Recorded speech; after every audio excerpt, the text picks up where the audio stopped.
Hello guys, this is Dark Fox Sage 2 and we are back with our new fanfic, which is what if Naruto possessed demon god Chakra and fell in love with Haku part 2. And if you enjoy this fanfic, then please press the like button and please subscribe to the channel. It motivates me to upload more fanfic like these for you all. Now let's start the fanfiction. The genin life is overrated, Naruto said to himself while holding a hissing brown cat in his arms. It dare not scratch or bite him again after the wave of killing intent Naruto shot at it the first time, but that didn't stop it from making Naruto's life miserable. This is the fourth freaking time today, the boy thought when he returned the cat to its overbearing owner. The woman, the Fire Lord's wife, was just about strangling the cat as it tried frantically to escape. Maybe if she squeezes hard enough, she'll break the cat's spine and it won't be able to run anymore, Naruto thought sadistically while walking to the Hokage's office to receive his pay. D-class missions sucked, but with the extra time, Naruto could train by himself afterward, and whether he liked it or not, he needed the money. Unfortunately, doing the same mission over and over again was taking its toll on all the members of Team 7, including Kakashi, who was one step away from unleashing his Ninken dogs on the cat and saying they found it dead. But before Kakashi could politely request a higher level mission to test his team, Naruto spoke up. Hokage-sama, Naruto started, much to everyone's surprise. Every time he addressed the man it was either Gigi or old man, but now he was oddly polite. He must want something, Sarutobi thought to himself before inhaling some smoke from his pipe. You know, Naruto, you don't have to address me by my last name. You can always call me Sasuke, the elder Sasuke said before getting an incredulous look from everyone in the room. The older half, Kakashi and Iruka, were shocked he was letting a genin call him by his first name, and the younger half, Sakura, Sasuke, and Naruto, were shocked he shared the same name as the Uchiha survivor. Figures. The Uchiha favor power, and they must have thought giving one of their sons the mighty professor's name would make him just as strong. Too bad Sasuke's too much of a prick to ever beat me, Naruto thought to himself before turning back to the Hokage. Okay, Sasuke-sama, could you please give us a more challenging mission, like something in the C class, Naruto said, ignoring the younger Sasuke who was preening like a peacock at the words, Sasuke-sama. If he thinks I'll ever say that to him, he's more delusional than his fangirls, Naruto thought to himself while ignoring Iruka's outbreak. Now Iruka, maybe if Naruto could show me how much he learned as a genin and prove to me he knows what a C-class mission entails, I might let them have it, the aged Sasuke said, before looking intently at Naruto waiting for him to start. If there was ever a moment his team lacked faith in him, it was here. Therefore, deciding to use some of the amazing wit the older Sasuke imparted him with, Naruto began saying, well, there are several class of missions, starting with D class like we just completed. These are meant to build teamwork and trust among a genin cell without putting them in harm's way. Next is C class, which is done primarily by genin who have established a teamwork basis. At this level, they do not engage other shinobi, but do fight against bandits and other types of untrained rogues. From there, start the B-class missions that are done by Chunin and Special Jonin. Here we will engage enemy shinobi of the same level or lower, and the risk of death is much higher than that of the lower class missions. Above that is A class, and that is reserved for full-fledged Jonin who are willing to engage shinobi of the same level. This class has a higher mortality rating and is only giving to the most elite Jonin, Naruto said before Sasuke stopped him. Looking around, the boy saw his team was slack-jawed, and Kakashi was looking at him with an appraising eye. Seems there is a bit more underneath than I suspected, the white-haired Jonin thought before Naruto continued. So is that good enough to get us the mission? Naruto asked, knowing he could have said more, but then again, genin aren't supposed to know that there are S-class missions of village security and that only Anbu, the elite of the elite, take these assassination missions. Sakura, who was slack-jawed at the fact that Naruto just recited, in detail, a textbook answer to the shinobi mission class system without slipping up once and adding additional information that he shouldn't have known. Is this the same boy, who would only answer questions when Iruka was picking on him? Sakura asked herself while Naruto was facing the Hokage. Sasuke on the other hand was impressed, which he hid under a slight surprised look, that Naruto knew that much. I guess he's worthy to be my rival after all, Sasuke thought before turning his attention to the Hokage who he shared his name with. Looking at the Sandame's approving smile, Naruto smiled back knowing that they wouldn't be chasing after that cat anymore. Watching Iruka poof away to get their client, Naruto looked around and saw that his team may have some questions for him later. Oh well, it's better than them thinking I'm some sort of idiot, who just happens to be able to destroy trees with raw chakra, Naruto thought to himself, remembering the good times when he didn't have to worry about catching a cat at least 4 times a day. When he heard a knock at the door, Naruto turned around with his team to face his client, and what he saw wasn't what he was hoping for. Their client was a man at least in his late 50s, who by the smell of him was hardly ever sober, and to top it off he had the audacity to say, "Well, what do we have here? A blonde midget playing shinobi. Are you sure that he can protect me?" before introducing himself as Tazuna. The hell, not only does he call me short, but also doubts my skills. Oh, I'll give him something that he needs protection from, Naruto thought to himself, but was stopped from killing the man by Kakashi, who was not only acting as a human shield for Tazuna, but was also getting back at the man for Naruto. I'd advise you not to insult my students, Tazuna. They are trained shinobi who can kill you, especially the blonde one you just called a midget, Kakashi said, stepping aside for the man to see a pissed off Naruto who flickered his finger at him. I'll leave you to guess which one, and left a scratch on the door. Looking at the now scared man, Naruto smirked before Kakashi decided to cut in.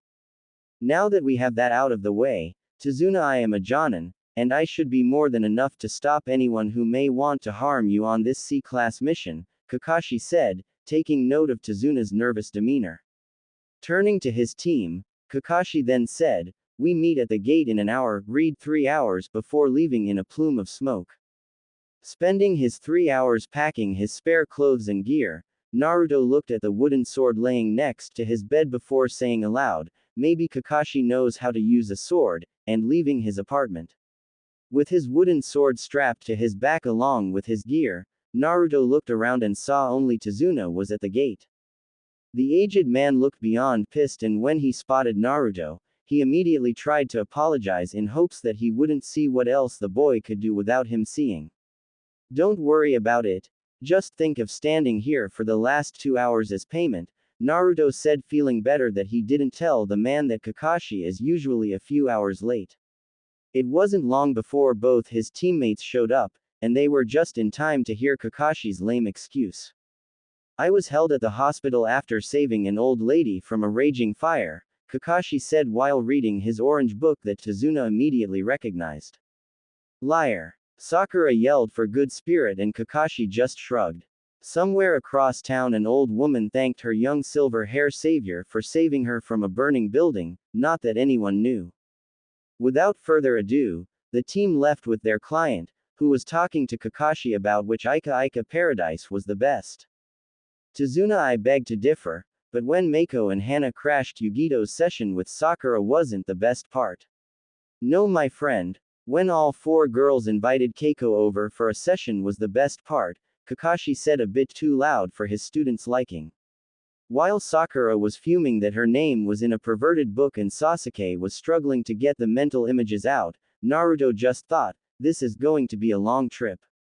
3 hours later, when Naruto saw the oddly suspicious puddle in the middle of the road, when it hadn't rained in days, the first thought that crossed through Naruto's mind was, finally something to do.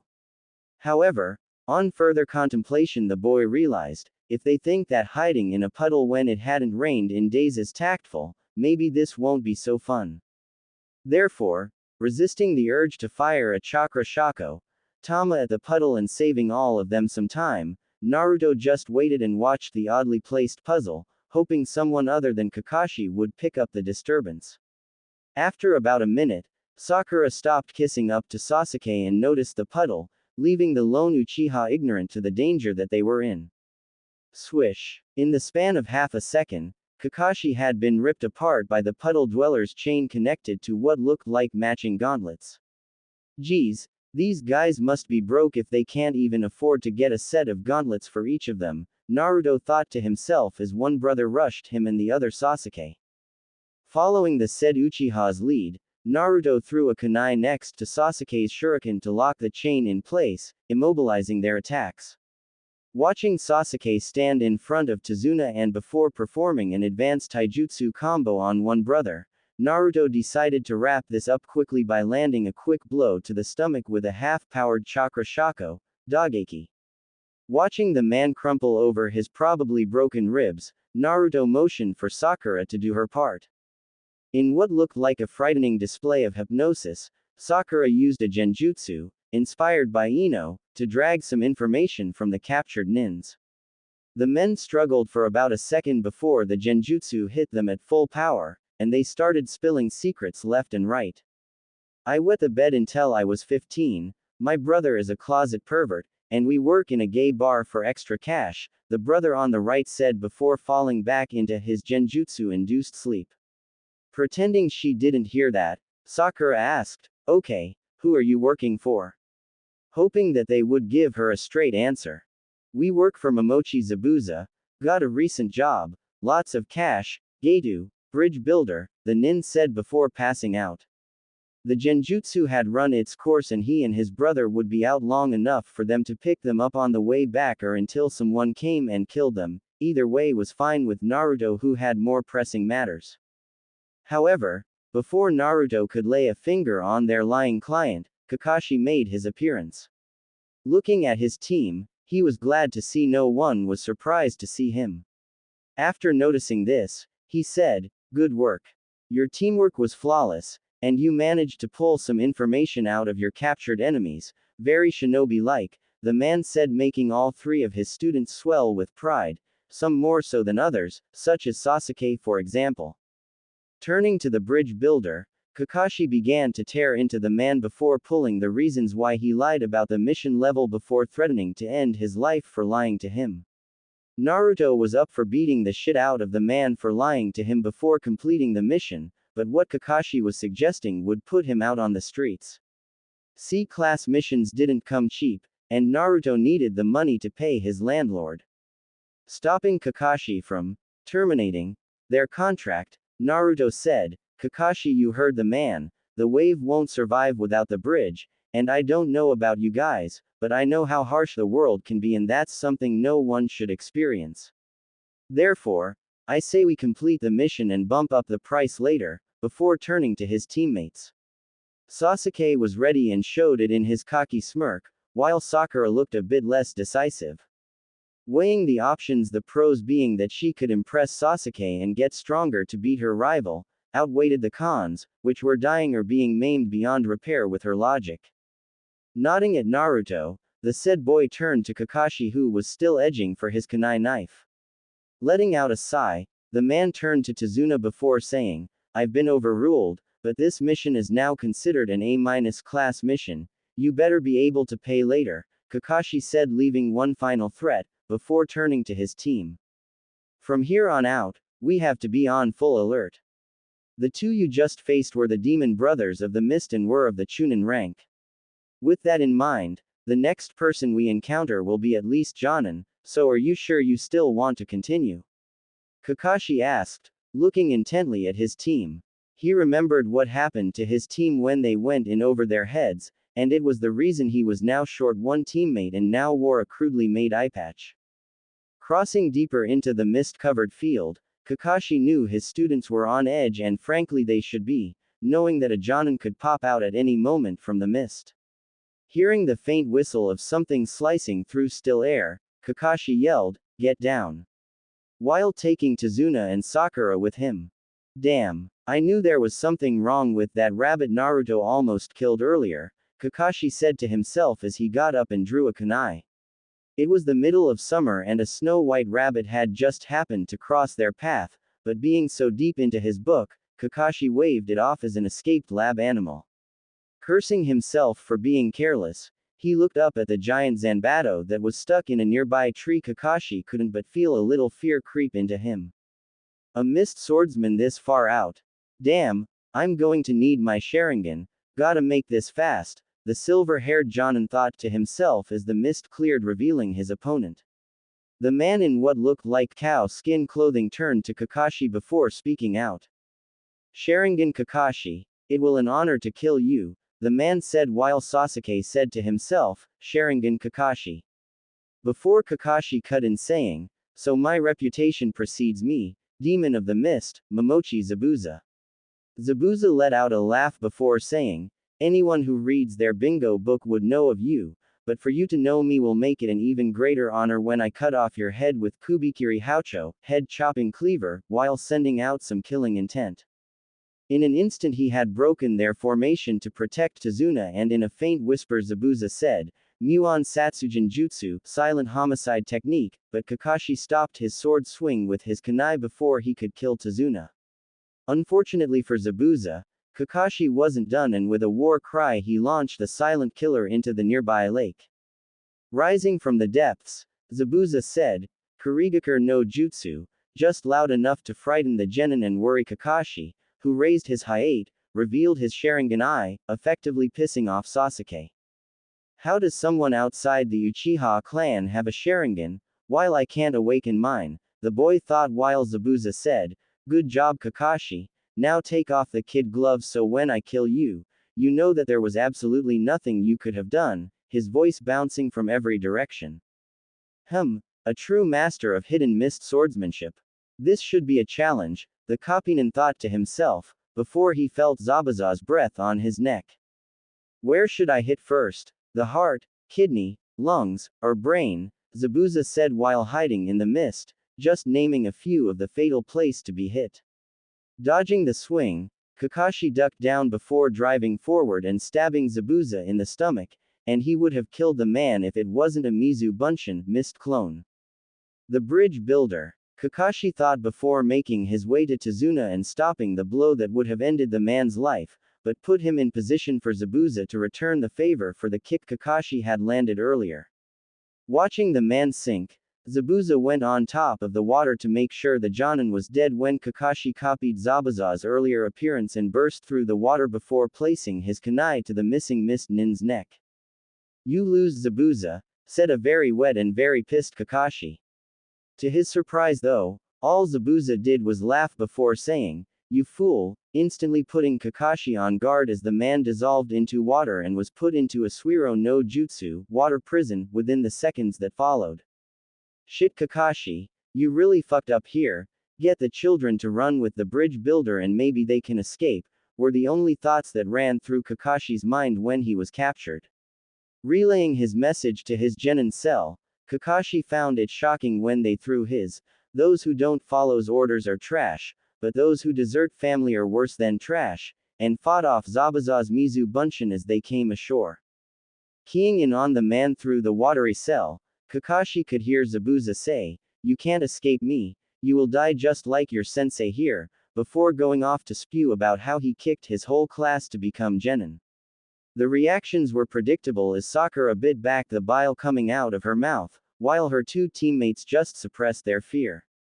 Kakashi watched what looked like a lost cause when the blonde surprised him by destroying the clone with his new sword. Turning his gaze back to Zabuza, all Kakashi could think was, shit, when he saw the maniacal gleam in the mist swordsman's eyes. Getting a Mizu Bunshin to hold Kakashi's prison, Zabuza stepped forward before saying, so we have a swordsman, come forth and let's see if that wooden toy isn't just for show. Cursing himself for bringing the sword, Naruto met the man's challenge and using some of his chakra control he learned from the elder Sasuke, Naruto made his way to where Zabuza was waiting. Sasuke stood in awe at his teammate's ability and was about to say something when he heard a tap. Instantly his mind raced and then he got his answer. Waiting for Naruto to disappear into the mist, the boy waited until he heard the second sign to complete the plan. Naruto knew he couldn't win this fight. Zabuza had years of training and was one of the legendary 7 mist swordsmen, and all Naruto had was a bit of practice swinging the sword as he got used to the weight. Wrapping his Jushu chakra around the sword, Naruto launched an air slash at Zabuza, who dodged and went on the offensive. It was a one-sided from that point, as Zabuza, who was using a combination of taijutsu and kenjutsu to beat the boy into submission, pummeled Naruto into submission. The best Naruto could hope for was that he could block all the sword slashes, and endure the painful shots to the body and face. It wasn't long before Zabuza got cocky, and as soon as that happened, Naruto struck. Slipping past one of the man's sloppier sword swings, Naruto let out a war cry that signaled Sasuke to attack, while Naruto made an all-or-nothing slash on Zabuza. He missed, and when Zabuza went in for the kill, Sasuke's Fuma Shuriken came into the scene. Jumping over the shuriken, Zabuza blocked the second one, hiding in its shadow when he noticed the first one that had gotten past him and had just finished destroying the clone that was holding Kakashi. Watching the Kapinan come out of his prison ready for round 2, Zabuza couldn't help but think, "Oh shit," as Kakashi charged. Naruto managed to get back to his team, before collapsing onto the ground. Still conscious, he looked up at Sasuke before giving him a thumbs up and thinking, maybe he's not such a prick after all, before falling into a nice, peaceful sleep. Meanwhile, Kakashi had Zabuza on the ropes, and while both of their Suiryuden no Jutsu water release, Water Dragon Blast clashed, Kakashi passed Zabuza in hand seal speed, making a Suiden Daibakufu no Jutsu water release, Great Waterfall before the man, surprising the shit out of him before launching him into a nearby tree. Chasing after his fallen prey, Kakashi was about to go in for the kill, when several needles pinned Zabuza in the neck and a hunter nin appeared before stabbing Zabuza in the right side of his chest. Weird, Kakashi thought while bringing down his Hide over his Sharingan, trying to preserve some chakra before he passed out. The hunter nin turned to Kakashi before saying, "My partner and I have been searching for Zabuza for months. Thanks to you, we were able to capture him today," and with that a shorter masked nin appeared, but unlike the first nin, this one had ebony hair opposed to the first one's ivory hair. "Thank you," the shorter dark-haired one said, before picking Zabuza up and disappearing in a swirl of leaves with his partner. "Damn, Zabuza got away," Kakashi said to himself before he ran out of energy and fell to the ground. The last thing he heard was Sakura rushing to him and Sasuke grumbling about having to carry both him and Naruto. He was in the body again. The weird feeling of near-infinite chakra coursing through him was beginning to become normal, as Naruto looked at his surroundings. There were no blood-red skies of ancient Japanese castles this time. This time, Naruto was somewhere he could recognize. To his right was the forest where he practiced with the third and learned the basics of chakra control. In front of him was the lake he almost drowned in training to water walk and would have if the older man hadn't saved him before showing him the proper way to float over the water. However, as Naruto looked over the surroundings, going off his mental checklist of their importance, Naruto noticed something for the first time. He saw smoke. It was then that his body decided it was time for it to turn around. When it did so, Naruto saw something that shook his very core. Konoha was ablaze, and surrounding the fire were fallen shinobi killed in very gruesome manners. The blackish fires keep spreading, and despite Naruto's protests, his body would not even try to use some of its vast chakra to put out the fires. Instead, he ignited more fire, while destroying even more shinobi in a crimson flash. Utter hopelessness set in, and Naruto just watched as his brothers in arms were killed by his hand. Why am I seeing this? Did I do this? Is this the reason I am hated? If so, I hate me's. But Naruto's train of thought stopped when he saw something familiar to him in his dreams. The giant toad was back, and on him was a blonde-haired man with him in his arms. So it couldn't have been me who did this, Naruto realized while watching the fight. His body had Gamabunta restrained and was about to make a strike at the fourth when he saw the blonde Hokage smirk. The hand seals he had been doing since the start of the battle must have been completed, and with a leap, he saw the man come at himself with untraceable speed. When the fourth reappeared, he was shell of his former shell. The tanned skin he had gotten from countless hours of outside training was gone and replaced with a sick pale white, and the unmarred skin that proved his prowess in battle was now covered with countless runes. These runes were pulsating with chakra, and on closer inspection Naruto's, or whoever he was, mind concluded, Shinigami. A cold shiver went down Naruto as he felt all his omnipotent chakra being sucked into his natural body, but before he was completely gone, Naruto heard the Yondaime say, "Back to Makai with you Kyuubi, we can finish our fight there," before he felt waves of darkness take over. The Kyuubi, the Yondaime, the Shinigami. These were the last things that went through Naruto's mind before the waves of darkness overtook his consciousness. "Got to get up," Naruto said while shaking the darkness in front of his eyes. With the dream still lingering in his mind, Naruto almost forgot how his battle ended. Instantly the calm demeanor faded and Naruto was on guard. 1. We were captured, and I am being kept alive to get answers or just to torture. Or 2. We defeated Zabuza and the rest of this mission will be a breeze, Naruto concluded while waiting for his vision to adjust. Scanning the room with one eye, Naruto was about to let out a sigh when he caught Kakashi sitting in the corner of the room reading Ika Ika Paradise. Before Naruto could even think about what Kakashi may have been doing while he slept, the silver-haired ninja said, "I've just been here watching over you, Naruto," as if he could read the blonde's mind.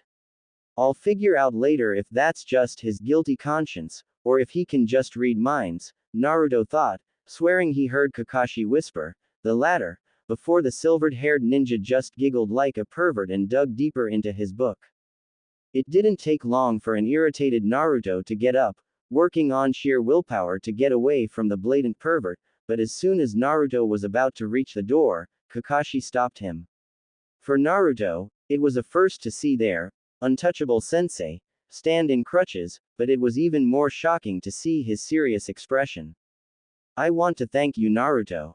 You really saved me out there, and for the past 3 days I worried if that had cost you your life," the masked nin said looking at the boy in the eye, and for the first time, Naruto realized how much his action had impacted the mission. "I really did all that. No, Kakashi would have found a way out and he would have done just fine, right?" Naruto thought to himself while contemplating if what Kakashi said was true or not. "Well, at least it's not going to his head," Kakashi said silently while thinking of another one of his less humble students. Looking down at his student's doubt, Kakashi decided to tease the boy a little in hopes that he would come to his senses. "Well, Naruto, don't let it go to your head, but with you we may have died on this mission," Kakashi said, but before Naruto could even open his mouth, Kakashi continued, "Nevertheless, even with your help, Zabuza is still alive and I bet anything that he will be gunning for you just as much as he was for me in our last fight.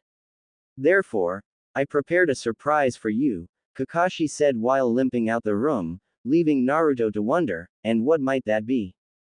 Sitting down to breakfast, Naruto noticed neither Sasuke nor Sakura were present, but really didn't care seeing as he had more pressing matters on his mind. "What is it that Kakashi wants to see me about? Does he know of my dream already? No, that can't be it, he would have to use the Sharingan. No, it is something else, but what?" Naruto thought while playing with his food. Eventually, he finished and went to the forest designated by his sensei, ready to find out what Kakashi's surprise was really about. When he entered the clearing, he saw nothing out of the ordinary. Kakashi was reading his porn and his Sharingan was tucked safely behind his hayate, but before Naruto could make any more conclusions, Kakashi closed his little orange book and turned to Naruto. By the look in his eye, which was beyond serious, and Naruto's attention was completely on his sensei.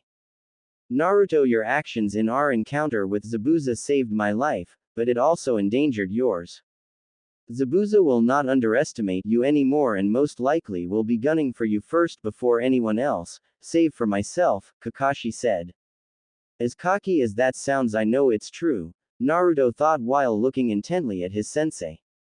Zabuza would go for the strongest links in the chain before picking off the weaker ones, and that chain started with Kakashi. Letting what he said sink in, Kakashi then roused Naruto from his thoughts by saying, so that is why you are going to have to be stronger than the rest. Okay, that's a change after all the attention he showers the Uchiha with. I wonder if the ass-whopping Zabuza gave him knocked some sense into him. Naruto wondered while recalling all the times Sasuke got some extra practice after Kakashi dismissed both him and Sakura. The pink-haired girl never minded, because she trained with Kunai and Hinata in Genjutsu and the fact that it was Uchiha Sasuke getting the attention. Naruto on the other hand was pissed beyond belief. Not only was it favoritism, but it also went against Kakashi's worse than trash speech. Kakashi, sensing Naruto's thoughts and surprise, chuckled a bit before saying, "Naruto, you are powerful, unnaturally powerful for a child your age, and have managed to gain that power by yourself with only someone to point you in the right direction. I know I have been paying much more attention to Sasuke, but that is because he has never earned his power, but just takes from others, like most of his clan," Kakashi said, pausing while a far-off look covered his eyes. This caused Naruto to wonder, what could affect Kakashi this much other than Ika Ika Paradise? Naruto wondered while Kakashi came back to the living world. Kakashi shook his head a little before continuing with his speech. "But you, Naruto, you who learned on your own, and it would be a waste for me as a teacher to make you become reliant on me as a teacher. Therefore, this is why I will point you in the right direction as Hokage-sama did before me. Hopefully you will work some of your magic and come up with something to help us in this next battle," Kakashi finished before standing up. Watching as Kakashi fumbled with his crutches, Naruto thought to himself, I guess that makes sense, but then why does he still baby Sasuke? Decided to save that conversation for later, Naruto just shook his head and watched Kakashi stand before him crutchless. "Now, I will show you what separates Genin from Jonin," Kakashi said before a strained look crossed his face. Naruto was watching patiently, and when nothing happened he was about to ask Kakashi what he was doing when the copy nin spoke out. "Come at me, Naruto. If you can hit me once, then you will be ready for the next step." Naruto made no outward response to Kakashi's words, but in his head he was ranting, "Not another test. Damn, he's seen most of my techniques already, so surprise is out. How can I land a hit?" Naruto thought before making a clone and switching with it while it charged Kakashi. When the two clashed, Kakashi didn't bat an eyelash as usual, but instead of the clone missing a punch and swiftly destroyed, it looked as if it ran straight into a bug zapper. How did he do that? Kakashi didn't even move and my clone was destroyed. Is this what he's talking about, the power of a Jonin? Naruto thought while trying to formulate a plan to get past Kakashi's newly dubbed clone zapper.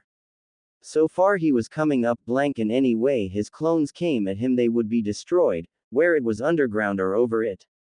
Naruto was about to pull out the big guns when Kakashi spoke up. "Naruto, you just have to land one hit and we can proceed. I'd hurry though because this part is the easiest and Zabuza will probably be ready to fight within 2 weeks, Kakashi said while reading his book. "Should I need to hit him now, but how? He zaps clones and by the looks of it I won't be getting anywhere near him to use Chakra Shako, Dageki or anything taijutsu related.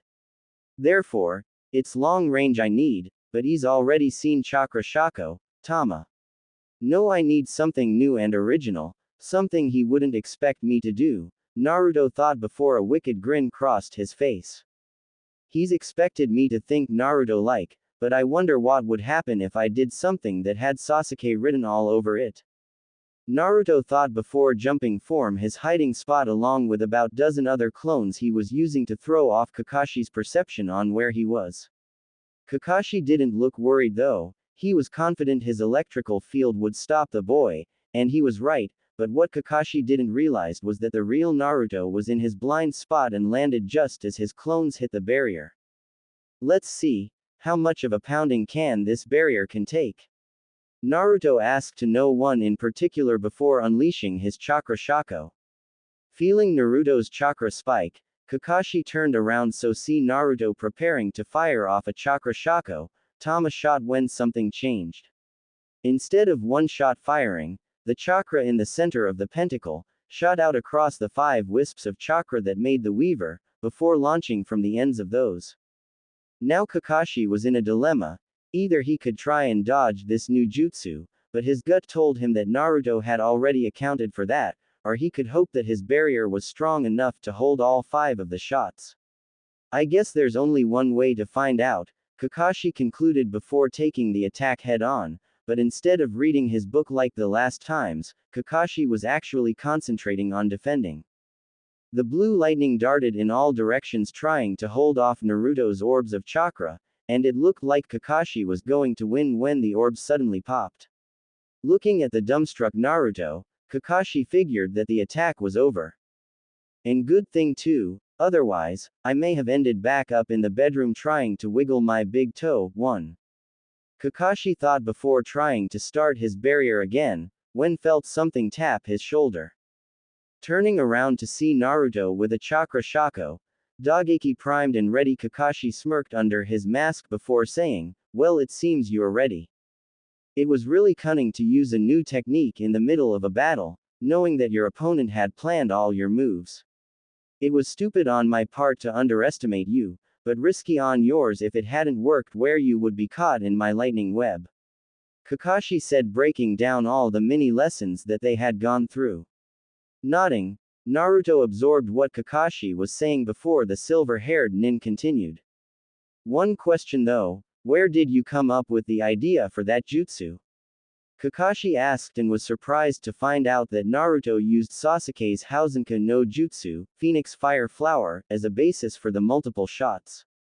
Nodding at his student's ingenuity, Kakashi decided that wasn't too bad. Chakra Shako, Gorogoro Chakra Weaver, Scatter, I like it, before moving on to the real lesson. "Okay Naruto, now that you have seen the strength of a Jonin, I need you to understand what you saw.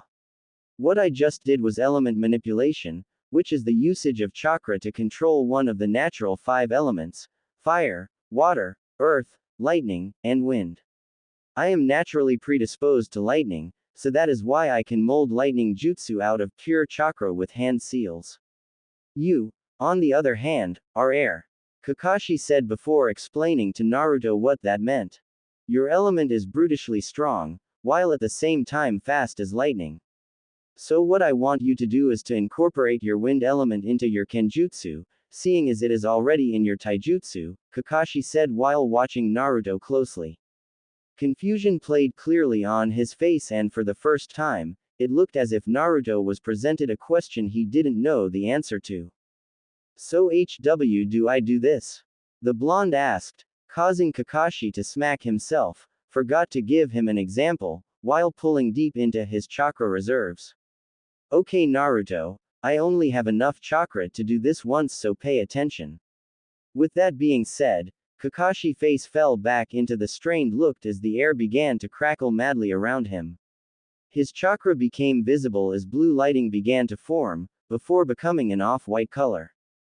This is element manipulation. You are using your chakra to mimic the elements around you. For me, I think of my chakra as lightning dashing quickly from one spot to the next, and that helps me gain the control I need over lightning. For you, Inazuma, the Hokage-sama's son and fellow Jonin, told me that when he uses his wind manipulation that he thinks of the wind as a sharpener around his trench knives, so maybe that will help you, Kakashi said while disengaging his electrical field and sitting down on the conveniently placed patch of grass under him. "So sharpening your weapon with the wind, gotcha," Naruto muttered while pulling his Jushu chakra. If the element manipulation was really what he was doing this whole time with his Kenshoken, then maybe this would be easier than he thought.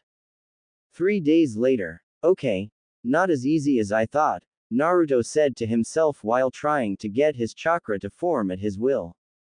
The wind-based training had been going well, according to Kakashi, but for Naruto all he had been doing was making a fool of himself. The wind element didn't take as much chakra control as something like water, but the grasp Naruto needed over his chakra was greater than what he had. Naruto figured it had to be the Kyuubi's chakra inside him making it hard, seeing as it alone made up 99% of his chakra, which just about 2% of that was usable. Even then, that chakra was more than enough to double Kakashi's chakra reserves along with Sasuke's and Sakura's combined. Pulling the chakra in the circle, Naruto abandoned the idea of sharpening his weapon with chakra for now and was just trying to do simple circle motions he had seen the wind do while making whirlwinds and hurricanes. So far he was having little success, seeing as all he could muster was a small gale spinning around him that wouldn't even deter a kunai if thrown at him. Therefore, after about a day Kakashi had Naruto go tree climbing with his team to focus his chakra before trying, in private, with him to master element manipulation. This is too easy, Naruto thought to himself while running up and down his tree, trying to focus his control to a finer point. Kakashi suggested walking on kunai if that was too easy, so Naruto jabbed his whole stock of kunai into the tree with points sticking out to get a better exercise. Needless to say, Sasuke was pissed that Naruto not only could literally run circles around him in tree climbing, but was on to a harder and more complex method, and it looked like he would get that before he even finished normal tree climbing. Why am I so weak? I will never kill him if I can't even climb this tree, Sasuke said to himself while running toward the tree again. Only this time he didn't go higher, but instead was launched off the tree a whole 5 feet shorter than his last attempt. What? Sasuke ranted, getting angrier by the second as he seemed to only get worse. Sakura watched from the branch with a bit of pity in her eye but remained quiet after what happened the first time she tried to help. Sasuke told her to go somewhere and don't hold him back. Pouting a bit, Sakura just watched while saying to herself, I'll wait until he has sulked a bit until I help, before making her way down and back up again too. A week later, Sasuke had finally gotten tree climbing down, and with that complete, he was demanding Kakashi to teach him more jutsu, which left Naruto in a pickle, for without Kakashi to constantly supervise his training, Naruto fell back on what he saw wind do naturally. With that, Naruto had gotten the pushing out and drawing in force of the wind, and with that he could speed up kunai flying in the air, slow them down, and with a bit more chakra control, its flight. Now, Naruto was moving on to more useful abilities like making a shield from his chakra. So far the only way I can get enough spin to block an attack is by moving my hand while I'm manipulating chakra. Let's see if it's good enough, Naruto thought to himself while summoning a few shadow clones. Each clone was holding a kunai and without warning, they attacked. The 4 kunai closed in on Naruto faster than normal, seems as if the clones are using wind manipulation too. Good, I need all the practice I can get, Naruto said to himself while making a large full circle in the air and deflecting the kunai. The process wasn't perfect, but it got the job done, and Naruto was eager to see how well he could use his defensive abilities. With a poof, 20 clones appeared and Naruto smirked. This should do for now, Naruto thought to himself before his smirk spread to a wicked grin and he started deflecting the blows left and right. 3 days later, it had almost been 2 weeks from their encounter with Zabuza, and Kakashi couldn't help but think, are we ready? That one little question caused more gray hairs to appear on Kakashi's already silver head. Not like anyone notices, right? Kakashi thought to himself before getting back to the task. Sasuke had grown much during the 13 days they had been here. With a bit more control, he could start the boy on element manipulation, but without the control, Sasuke was likely to end up burning himself to cinders if he started now. Our hope rests with you, Naruto, Kakashi said to himself, before drilling more tips into the Uchiha's head on how to use Kaden, Ruka no Jutsu Fire Release, Dragon Fire Technique.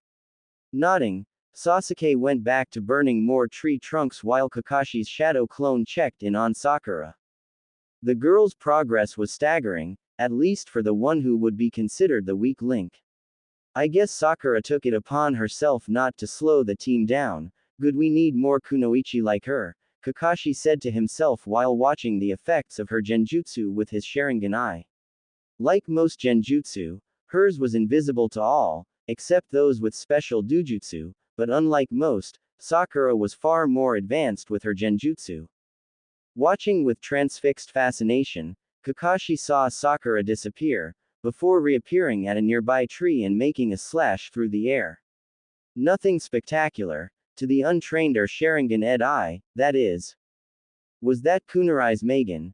Jubaku Satsu, demonic illusion, tree bind death. Kakashi thought with alarm. For a genin handle such an advanced technique was alarming, and what made matters worse was that Kakashi knew he hadn't taught her anything and this skill was the work from another. Maybe I should take my own advice and stop playing favorites, Kakashi thought before going to check up on his last student. When Kakashi arrived, he immediately noticed something was off. Then again, gashes in the ground and turned over trees tend to draw suspicion. Following the path of destruction, Kakashi found himself at a cliff overlooking the small town, and that's where Naruto was training, with about 100 clones. 3. Kakashi watched as his blonde student used his element manipulation to block kunai in midair, launch the weapons back at the clones circling him, and make air's lashes, in the same way he did in Zabuza's fight. Wow, who would have guessed that a student could go this far on their own, Kakashi thought while reminiscing back to the small hints he gave Naruto. Flashback.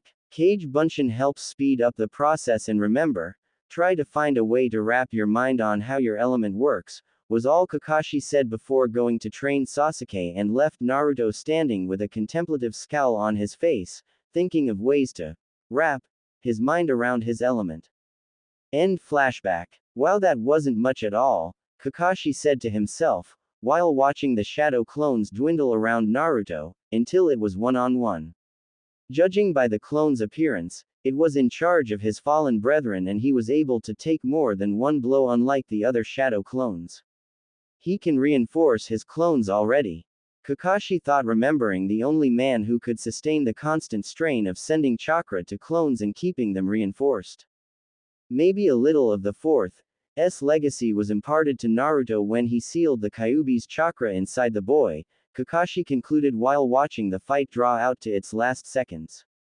Naruto had just jumped over the last shuriken that the clone had and used his Jushu chakra with his elemental manipulation to catch the projectiles and launch it back at the boss clone, Taisho Bunshin, who just whirled some of his Jushu chakra around and created a barrier like the one Naruto had done earlier to deflect the flying blades. Landing, Naruto positioned himself in his makeshift sword stance he had grown comfortable with using. Over the 2 weeks, Naruto had gone from a clumsy fool with a sword to a wannabe mist samurai after going through countless ambushes by his clones, and learning to be much more graceful with his sword. It's a start, Kakashi said to himself while thinking of a few people he could unload Naruto off to who was able to teach him a few things about swordplay. Turning back to the battle, Kakashi heard Naruto yell, Tishirai, Kukigiri air raid, air slash, and Kakashi watched as the clone did the same. The effect was instant as two bands of concentrated chakra left their wooden swords and met in midair. The clash went on for minutes until the real Naruto's attack finally won over and cut the clone in two. Looking at the floating clone with a smirk, Naruto saw it return the gesture, before he fell to his knees. That took up way too much chakra, Naruto complained to himself before trying to think of a way to reduce the chakra needed to make the Tishirai, Kukigiri. However, before he could get any farther in his thoughts, Kakashi appeared. I see you have come a long way in your element manipulation, Naruto, Kakashi said, trying to break the ice. Inside, the Jonin was a bit guilty for neglecting two of his students in favor of one, but it had to be done. Sasuke must know how to protect the Sharingan, Kakashi said to himself while looking down at the boy. Naruto was a bit pissed now that Kakashi wanted to show up when he didn't need his help, and Naruto let it show by saying, "Yeah, no thanks to you, Kakashi-sensei," while paying special interest to his so-called sensei's name. I guess I deserve that, Kakashi told himself before trying to continue his intended conversation. Zabuza will be ready for a rematch soon, so be ready and watch your back when I'm not around, Kakashi said before leaving. Staring at the spot where Kakashi poofed away, Naruto said to himself, when are you ever around, Kakashi? Before taking a well-deserved break. The next day, Naruto woke up to hear Tsunami yell, "Inari, stay back." Jumping out of bed, Naruto grabbed his wooden katana, before making his way out the window and onto the roof. Looking down on the scene, Naruto's mind began sorting through the options: hostage situation, 2 thugs, and 1 whiny brat. Naruto said to himself, remembering his argument with Inari over if he should fight or die. Fight, of course, Naruto said before hopping down from his hiding place and landing soundlessly onto the ground below. Stalking around his prey, Naruto waited for Inari to attack, and when the boy did, Naruto quickly did Kawarimi to trade places with the boy before meeting swords with the samurai, who were so shocked at the change that they didn't sense his Teisho Bunshin boss clone behind them, until it was too late. Now with 2 hostages tied up to one of the frames on the house, Naruto left Inari and Tsunami and raced toward the bridge, hoping he wasn't too late. The bad omen Naruto felt only got worse, when Naruto saw the thick mist rolling over the bridge. Shit, I'm late, Naruto said, berating himself for sleeping in. I hope that I can make it in time, Naruto thought to himself while making his way to where he felt his Jushu chakra brush up against Sasuke's and Sakura's. However, on the way there he felt something that was very wrong. Sasuke's chakra was too large, but then again maybe it wasn't Sasuke's chakra. Making his way farther into the mist, Naruto reached where Sasuke's chakra was the strongest, and when he noticed that he was in the wrong place, it was already too late. Kimimaro of the Kagaya clan, said a monotone voice before a white flash caught Naruto's eye.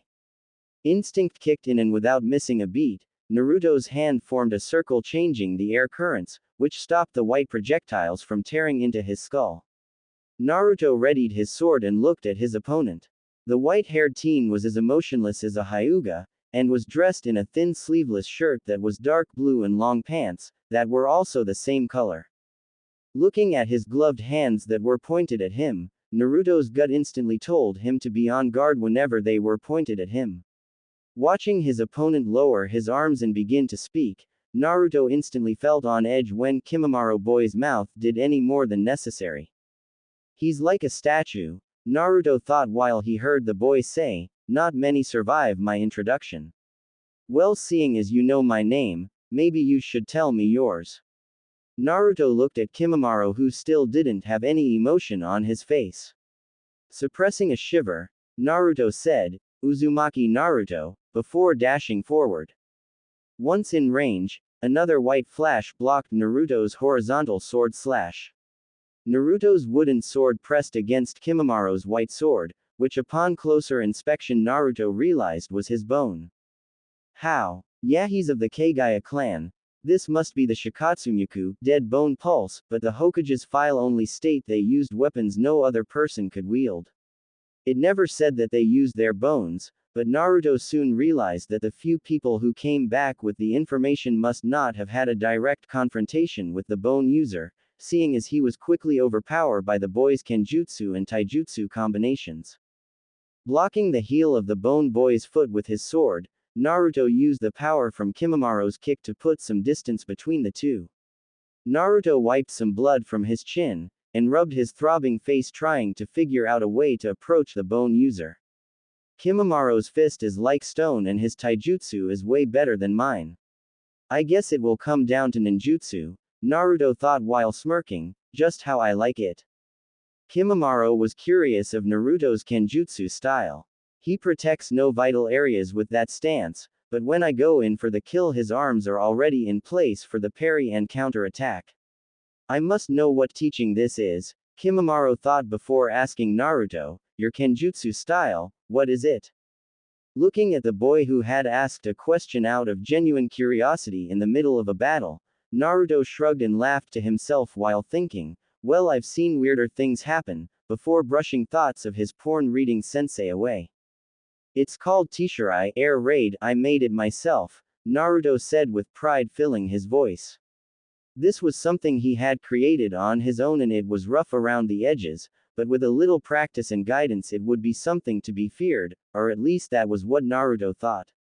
Kimimaro just raised an eyebrow at the name before asking, and why, but he never got to finish, seeing as Naruto sprung into action. This time instead of making a regular sword slash, Naruto yelled, Tishirai, Kukigiri, and a wave of wind-orientated chakra shot out from his wooden sword forcing Kimimaro into the air. What seemed like a flawless dodge quickly changed to something else when Naruto smirked and said quietly, "Let's see how well you do when you are in my territory," and with that a black and blue flash shot up from behind Naruto. Kimimaro saw the flash and recognized the flash as Naruto, or at least a clone of the blonde. The blur pasted him and quickly stopped above him before coming down sword first and yelling, "Tishirai, Kukigiri." Another wave of chakra was launched at Kimimaro, who didn't have any way to dodge. The white-haired boy didn't seem panicked and just met the wave of chakra with his bone sword. The forces clashed and Kimimaro suffered vacuum cuts around his sword arm from the whirling air, and when Kimimaro heard another, "Tishirai, Kukigiri," from behind he saw the real Naruto launching another wave of wind-manipulated chakra at him. With practiced ease, Kimimaro popped out his forearm bone and caught it before blocking Naruto's chakra. Both Naruto closed in after their Tishirai, Kukigiri jutsu had been defeated and met their wooden sword against Kimimaro's bone sword. The white-haired boy just held his defense while they fell towards the ground. Naruto and his Teisho Bunshin gritted their teeth while focusing the wind around them to spin in opposite manners, trapping Kimimaro in the middle of two rotating cyclones. Naruto savored the look of surprise on Kimimaro's face when the wind started to tear into him as Naruto and his clone pushed off of the boy right before they hit the ground, but not before shooting a final Tishirai, Kukigiri each. Landing on opposite sides of the felled boy, Naruto and his clone manipulated the air around them to lift the mist that had fallen around Kimimaro. To their surprise, his body was unmarred and the remnants of his sleeveless shirt were ripped up, leaving a bare chest Kimimaro. With looking at either of them, Kimimaro asked, "That jutsu, what was it?" Naruto, being used to the shinobi's unusual habits, answered, "My Teisho Bunshin, handy really, but then again, you've seen what he can do," Naruto said while smirking with his clone. Kimimaro remained silent for a moment before saying, "Well, Uzumaki-san, you are the first person in a long time to have pushed me to this point. 30% of my power is usually sufficient to win most battles I encounter, but it seems I must double my efforts for you, so get ready," Kimimaro said before pulling out the bones for his arm and collarbone. The one of the short bone swords lay on the ground, forgotten by Kimimaro, who chose a battle scythe instead. The ivory scythe was as long as three of Kimimaro's short forearm swords and had two blades, one coming from the collarbone and the other an extension from his elbow. Spinning the bone scythe over his head, Kimimaro dashed toward the real Naruto and would have taken his head if the Teisho Bunshin hadn't gotten there first. Blocking the scythe with two hands, the clone had maneuvered his wooden sword between the two scythe blades and was pushing up with all his strength. Kimimaro saw the clone was defenseless and was about to sever the clone from his legs when Naruto stopped the stab with his wooden sword. "Thanks, boss," the clone said, and Naruto grunted, telling him that he heard him and was kind of busy. Kimimaro was holding his clone at bay while launching his own attack, Tsubaki no Mai Dance of the Camellia, which had Naruto struggling to keep up with the near-invisible sword stabs. After the first few dozen strikes, Naruto knew that Kimimaro would win in the end and decided to use a Chakra Shako, Tate, and block the remaining strike while giving him and his clone some time to get out of the death trap. The plan worked and the duo put some space between them and Bone User. Looking at one another, the two Naruto knew that they wouldn't win unless they disarmed the boy, but how could they disarm someone who used their bones as weapons? "You could use me," said a voice in the back of Naruto's mind. Shaking the thought away, Naruto's blackout gave Kimimaro enough time to overwhelm his clone. The Teisho Bunshin had turned his body to block the side swing that had gone over his head and had attacked from behind while making constantly circles with his free hand to stop Kimimaro's Tsubaki no Mai from the front. Without a word, Naruto closed the gap between him and his clone in distress, before throwing a Chakra Shako, Dogeki, at Kimimaro's face. The boy didn't even flinch when the fist connected, and to further surprise Naruto, he said through what was supposed to be a broken jaw, "Karamatsu no Mai, Dance of the Larch," before several spines spurt from his body. The spine from the cheekbone clashed with Naruto's wind-based chakra, giving the boy enough time to move his hand before he lost it. Backing up, Naruto launched a Tishirai, Kukigiri cutting through Kimamaro's scythe and short sword. The clone escaped without a word and they were back to square one. Naruto and his clone were trying to think of ways to get past the bone defense, but each idea was a dead end. Use me, the voice said again, and Naruto ignored it once again, but unlike last time he remained focused and saw Kimamaro dash forward while saying, Unagi no Mai, dance of the willow. The bone extensions on his body grew longer and before two pike-like bones erupted from his palms. Dodging the open palm strike, Naruto and his clone fought the Shikatsumyaku user who was now using all-out taijutsu mixed with a few spear-like techniques from his open palm strikes. Sweeping low with his pike, Kimamaro forced the two into the air and was about to go in for the kill with both of his pikes when the Teisho Bunshin unleashed a massive amount of wind-manipulated chakra pushing Naruto out of the way, but left himself open from Kimamaro's death strike. Naruto felt the ping of a mental connection being severed by death before rage took over. Summoning more Jushu chakra than ever before, Naruto unleashed his strongest Tishirai, Kukigiri ever. The air slash met Kimamaro's dense armor bones and to his surprise, a bit of the chakra got through and made a small cut on his neck. Those bones were at least twice as strong as the bones I use for weapons. The boy's strength rises when in emotional distress, maybe he is ready for the next level, Kimamaro thought while telling Naruto, I've underestimated you yet again Uzumaki-san, and again I am forced to use more of my true power, Tesenka no Mai. Suru, dance of the clematis, vine, and with that he took out his spine. This is 80%, let's see how well you fare at this level, Kimamaro said before dashing forward with the segmented sword whipping through the air behind him. Naruto saw the spine sword and whipped his Jushu chakra to full power, adding wind manipulation to the chakra, causing a small hurricane to surround him.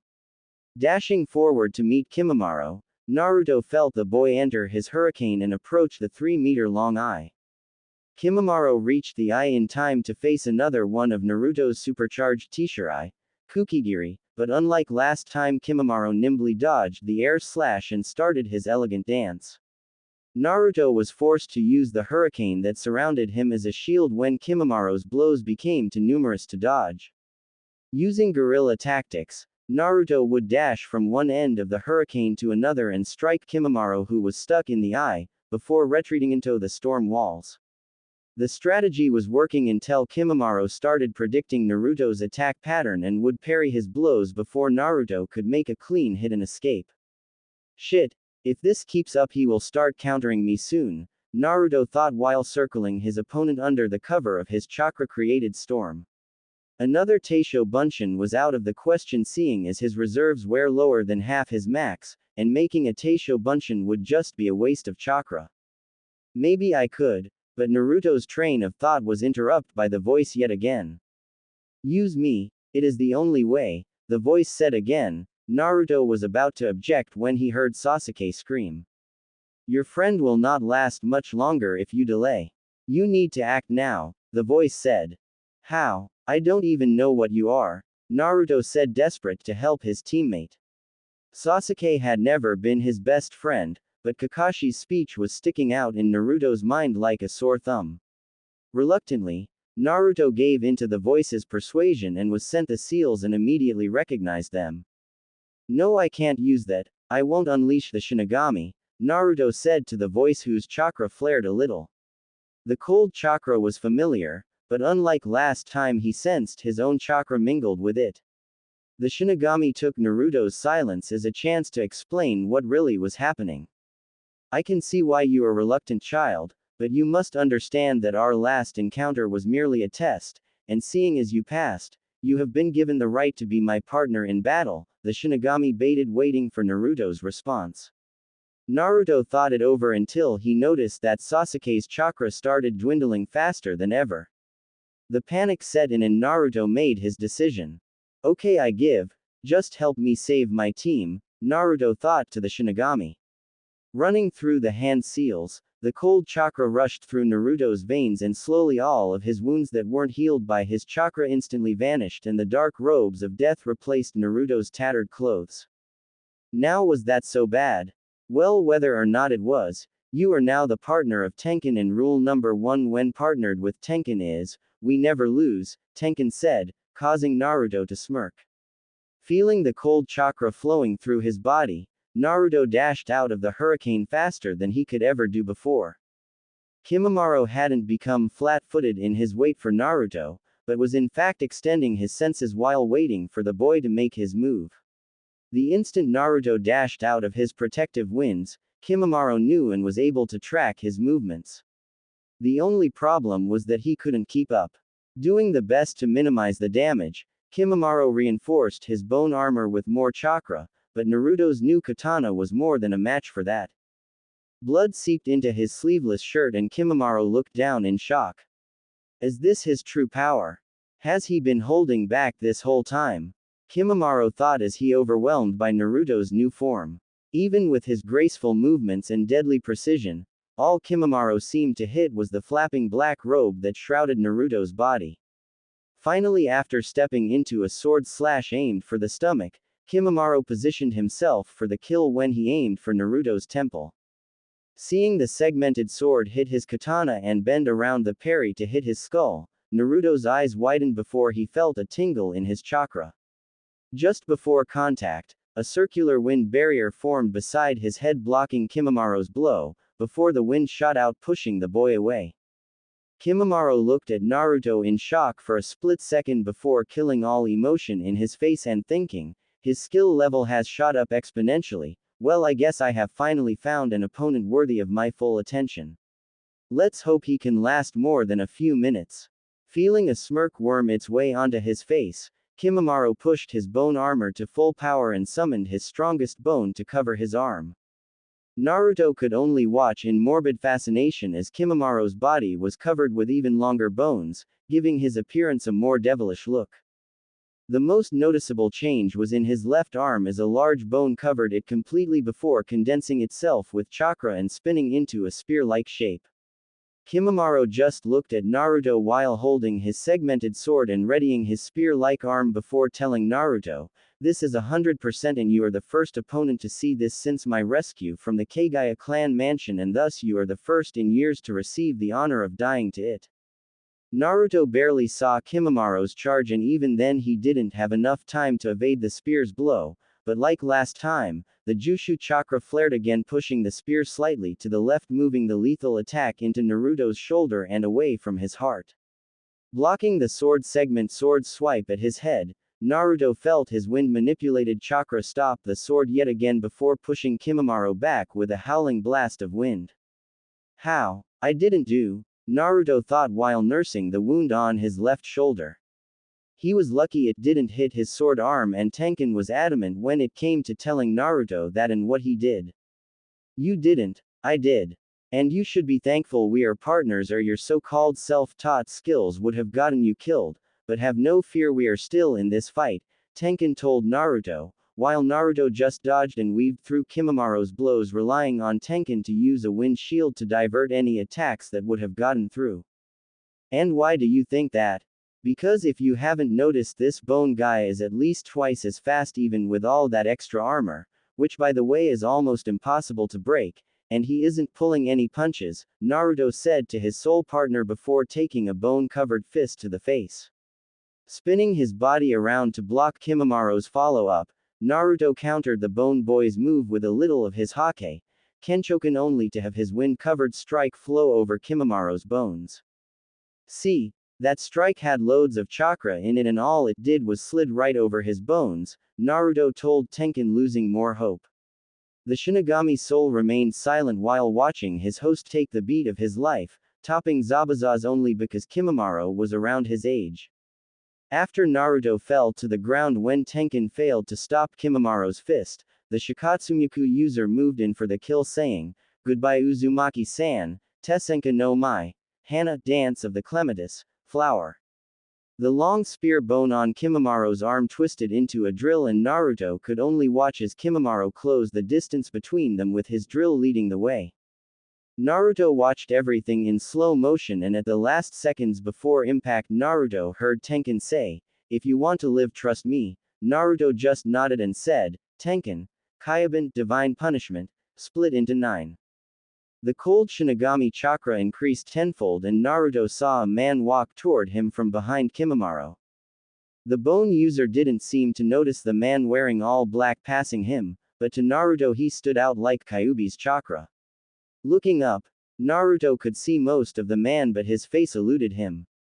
Feeling energy rise from inside him, Naruto fought the darkness closing in on his vision and was able to hear the man say, "Well, about time you decided to accept my help," and bending down to help Naruto up. Tenkan, Naruto asked his Shinigami partner while standing on his own two legs. Of course, the spirit answered before gripping Naruto's sword. Falling back, Naruto totally opened himself to the older man's guidance. With all the newfound energy coursing through him, Naruto thought, "There's no way we can lose now," before a dark light burst from him and his soul partner. Feeling the black chakra die down, Naruto set his eyes on Kimimaro before smirking. "Go get him." 5 minutes ago, Haku fought fiercely with the Uchiha survivor and had a huge advantage over the boy with her near light speeds. Sasuke was resembling a pin cushion more and more until he unlocked his Sharingan and was able to track her movements down to the slightest twitch, and even though he couldn't keep up, he made it increasingly harder to land a hit that would incapacitate instead of just killing him and being done with it. Only if he would blink for a second, then I could knock him out and not kill the last Uchiha, Haku said to herself while making another sweep at the boy. The thought of killing the Uchiha and moving to help Zabuza or Kimimaro was beginning to get more and more appealing, but the thought of being hunted by Konoha's best for killing the last of their most precious clan dissuaded that thought completely. "I was given the Uchiha because I am the most gentle. I must not kill him or it may be the end for me and my family," Haku thought before Sasuke's Gukaku nicked her leg, burning some of the clothes before it was put out by the speed of her flight. Landing in the safety of an ice mirror, Haku looked at the Uchiha with a newfound respect. He was a threat now and would be treated as such. Rushing out of her mirror in a blitz, Haku launched a dozen Senbon at her opponent before coming in closer with a handful aimed for his throat. The attack would put him in a death-like coma and out of the fight, but not enough to kill him if she didn't mess up. Sasuke blocked her first wave of attack, and in a burst of uncanny speed and skill he pushed Haku's attack to the side and landed an earth-shattering fist to the girl's mask, sending a crack down the center and launching her through one of her ice mirrors. Sasuke smirked and looked down at the fruits of his labor. He had spent all his training time with Kakashi trying to master the watered-down version of his already watered-down Chidori, 1000 birds. Even though it can't cut through lightning, the extra punch was more than enough to win this battle and take me one step closer to defeating Itachi, Sasuke thought while slumping down to his knees. As of now, he had used up almost all of his chakra producing the weak Chidori, and the whole battle rode on if Haku could get up from the blow. After a few seconds passed, Sasuke figured Haku was either dead or out cold, so he dropped his guard, and that is when Haku struck.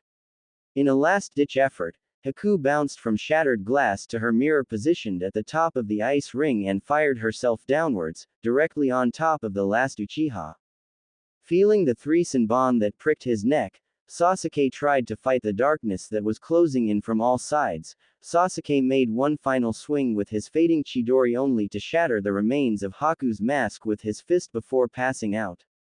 Looking at the boy who managed to put stars in her vision, Haku felt Kimimaro's chakra shoot up while Zabuza's dwindle. Kimimaro Nisan must be going full power.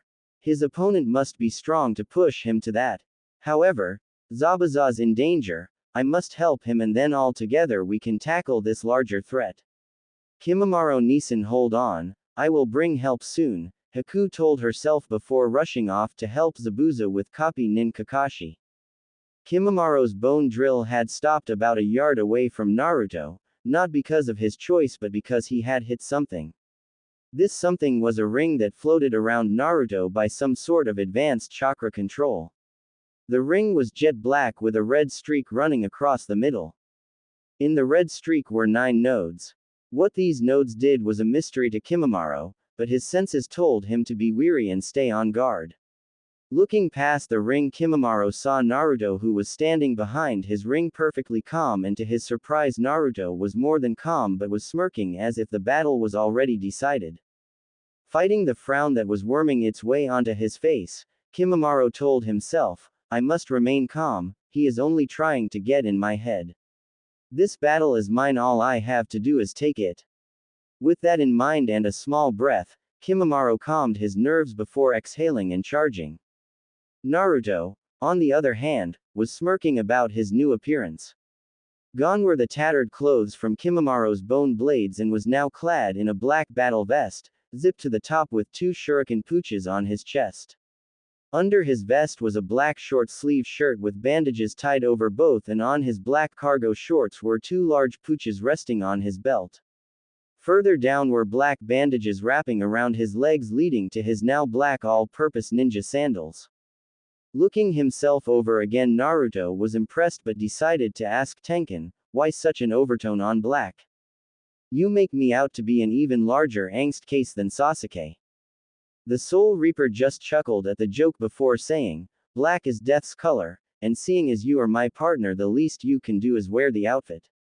Flexing his tattooed arm, Naruto was glad to see that the black chain tattoo was gone, but before Naruto could ask where it went, he heard Tenkin say, you'll find out in time, but it's time for us to find out what the Kukikami, 9 war gods, can do, before pushing his chakra into the ring around them. Kimimaro watched as the 9 nodes sprang to life, and from them sprouted black chains, and mounted on each of these chains were 9 unique weapons. Looking up, Kimimaro watched as the 9 weapons fanned Naruto from above, making a halo around the mini-death god. Feeling the calm around Naruto's aura snap, Kimimaro was forced to fall back when Naruto pushed forward yelling, Kukikami, eat 9 war gods, rapier. The first of Naruto's 9 weapons came down from his halo above and struck at Kimimaro. An elegant rapier about a meter long and with a complex hand-guard decoration struck at Kimimaro faster than anything the boy had seen.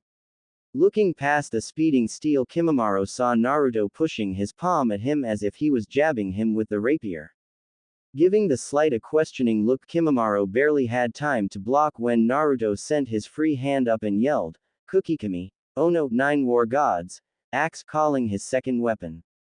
A giant axe fell from the halo with a black longer than the rapier and was equal to the length of staff that connected to it. Following Naruto's hand down, Kimimaro stopped the swing only to fall to the ground below him, crumbling under the pressure the blow caused. The chakra, like a strong gale, from the axe blew through the concrete and sent both Naruto and Kimimaro into the ocean below. Hitting the cold water below, Kimimaro immediately sent chakra to his feet and stabilized himself on top the water, expecting Naruto to do the same, but when he looked up, he saw that Naruto was not even touching the water, but in fact was floating over a spinning dual-bladed naginata. The staff in between the blade was no longer than 10 inches, but the blades themselves were both about 2 feet each. Watching Naruto dragging his hand from his side and point it at him, Kimimaro watched the naginata mimic the action before Naruto yelled out, Kukikami, Reppu, 9 war gods, whirlwind, and spinning of the weapon increased, causing a typhoon to shoot out from the handle. With nothing to attach himself to, Kimimaro was blown back and landed in the water before sinking to the bottom. Naruto landed on the water and his ring of weapons that surround him closed in tight around him, as if waiting for Kimimaro's next move. That was Kukikami's first set of weapons. It is called Shuki and they are the weakest set, Tenkin said, getting the reaction that he wanted. Naruto was shocked that this was the weakest form and vocalized it to Tenkin. Weakest. That can't be true, because it alone just destroyed Kimimaro. It may seem that way, but Kimimaro is skilled and this alone will only set him back until he figures out its pattern and then he will be back on top. Tenkin said in response to Naruto's claim. And on cue, Kimimaro appeared out to the water, dodging Naruto's rapier and axe before swinging his segmented sword at Naruto's naginata, wrapping it in the bone's discs before Kimimaro went in for the kill with his bone spear. However, before Kimimaro could finish his attack, Naruto's hand shot forward as he yelled, Kukikami, Sum, 9 war gods, claw, and another chained weapon came from the halo above. This time, the chain had a gauntlet mounted to it, and when it approached Kimimaro, the metal hand sprang open, revealing 5-pointed steel fingers that easily grasped Kimimaro's chest, opening him up for Naruto's follow-up. Spinning his free hand as if he were swing a chain, Naruto made a wide arc, dragging his next weapon from the halo above. This time it was a mace the size of his skull, but when Naruto cried out, "Kukikami, Sumasu, 9 war gods," smash, causing the mace to bloat to the size of a boulder. The spiked ball crashed into Kimimaro's bone-protected side and sent the man packing again, but not before he sent his own present. His segmented sword ripped through the air like a snake and would have ended Naruto's life if Tenkin hadn't activated the next weapon himself, Kukikami, Ken, 9 war gods, Sting. The sixth weapon appeared from the halo, and saved Naruto's life. It was a sword, but unlike a normal double-edged sword, this one had an opening running down the middle just wide enough for the spines on Kimimaro's sword to fit. The discs slid all the way to the bottom where they hit the hand guard and stopped. Naruto was about to ask what this did when a blast of pure chakra shot out from the middle of the sword, destroying the spine blade and burning Kimimaro's hand. Shuki is this set's title, and they are your middle-class weapons. They are stronger than the Shuki but are much harder to use together. Tenkin finished his speech and told Naruto to return to the bridge where they would finish the fight. As soon as his foot touched down on the concrete, Naruto felt a wave of chakra build up from under him. Looking down, Naruto saw the bridge beneath him rip apart by bone trees and Kimimaro rising from out of the opening, yelling, "Sawarabi no Mai, dance of the young ferns." Naruto had evaded the bone spires by hovering over his naginata, but when Kimimaro ran up the spike that he was standing on and yelled out, "Tesenka no Mai, Hana," Naruto had little choice but to rely on Tenkin for help. "This is it, we are about to release the Kuki set of weapons. They are by far the strongest and by far the most dangerous to you. They are the only 3 weapons capable of reaping a living soul, so if you are accidentally struck with your own blade, your soul can be sent to the afterlife." Tenkin paused after telling Naruto all of this. With his eyes trained on Kimimaro, Naruto simply nodded, accepting the risks and knowing the consequences if he messed up. "Good, now say it with my Kukikami. Katana, 9 war gods." "Katana," Naruto whispered, and with a flash, Kimimaro and Naruto were standing atop on opposite sides of the bridge. Seconds passed and Naruto stood still in the position of execution, arm outstretched with an elegant katana similar to his original Zanpakuto mimicking his position. Kimimaro stood silent on the other end, arms stretched, waiting for the outcome of the last clash. A shattering sound rung through the bone forest and Kimimaro looked down at his destroyed drill, not even able to voice his disbelief, seeing as Naruto said in a low voice, "Kukikami, Heki, 9 war gods." Tear, and Kimimaro felt cold steel wrap around his body. Looking down, he saw a heavily serrated sword tearing through his bones, and in a flash the sword had ripped through his bone armor, tearing it from his body and leaving him bare for Naruto's next attack. "It's time to finish this, Kukikami, Minori, 9 war gods." Harvest, Tenkin shouted in Naruto's mind, pulling the last weapon from the halo above. The claymore floated above Naruto, and like all the other weapons, it was jet black from the 1-foot hilt to the half-circle blade that crowned the top of the double-bladed sword. And with blinding speed, Naruto appeared above Kimimaro, and in one clean stroke, Naruto brought the claymore down and was about to relieve Kimimaro of his head and soul when he felt someone enter the bridge. This soul was more than enough to divert the attention of Tenkin. Feeling his soul partner's attention leave Kimimaro, Naruto stopped his swing and asked, "What's wrong?" "There's another. His soul needs to be cleaned, now," Tenkin said, his voice raising at the end, before pushing Naruto to go find this dirty soul. Leaving an unconscious Kimimaro on the ground, Naruto left the bone forest and moved to find this dirty soul. Kakashi had never felt this much chakra at once, with the exception of Kyuubi, but that was a once-in-a-lifetime occurrence. But this can't be human, Kakashi thought while the foreign chakra continued to pulsate before dying down to more reasonable levels. Calling out to Zabuza, Kakashi said, Zabuza, we are both busy men and are short on time, so let's cut the games and finish this now, before whipping out a scroll from his torn jacket and smearing blood over the open paper. Grasping the bloody paper, Kakashi went through several hand seals and slammed his hands on the ground, ducking under Zabuza's swipe at his head and releasing his jutsu. Kuchiyos. Doden. Suiga no Jutsu, summoning, earth releasing, tracking fang technique. In addition to that, the ground rumbled underneath Zabuza, who was retreating from his failed attack. Looking down, Zabuza saw the earth explode, revealing a team of Ninken ninja dogs. Before Zabuza could even form the seals for a kawarimi, the dogs bit down on his body, holding him still for whatever Kakashi had planned. Kakashi walked into Zabuza's vision and stopped a few meters away from the mist nin.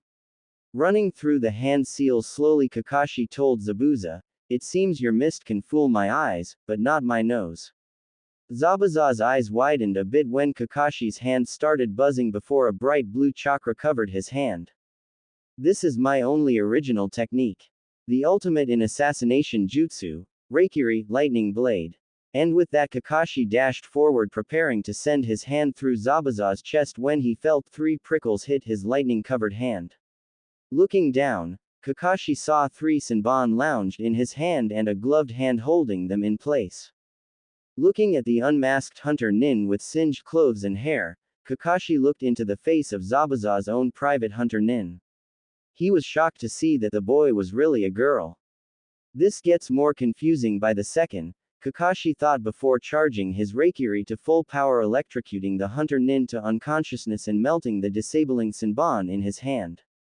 Recharging his Reikiri, Kakashi looked down at the unconscious girl and back at the seething Zabuza. Kakashi figured that this was his last chance to kill the mist nin when a large bone shot up out of the ground, freeing Zabuza of his confines and stopping his killing strike on Zabuza for the second time.